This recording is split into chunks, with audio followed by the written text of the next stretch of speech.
না, আমার যেটা হলো যে ওরা ওদের যে এলজিএস যারা আছে যারা যে কাজগুলো করেছে আমি আমার বিএফএফকে বলেছি যে আমার এলজিএস যেন ওর থেকে শিক্ষা নিয়ে এর চেয়ে বেশি করে। আসলে একটা হামজার ইনক্লুশনটাই আমাদের জন্য একটা বড় প্রাপ্তি।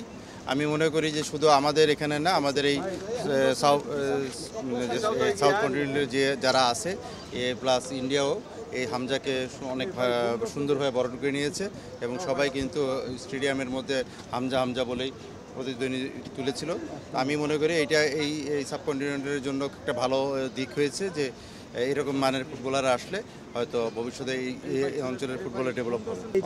অবশ্যই আছে এবং তখন তো আমরা আরও আমাদের ওই সময় লিগের পরবর্তী সময়ের আরেকটা মৌসুম শুরু হবে, তখন হয়তো আরও অনেক নতুন নতুন খেলোয়াড় প্লাস এবং যারা আছে তারাও একটা ভালো পারফরমেন্স থাকবে।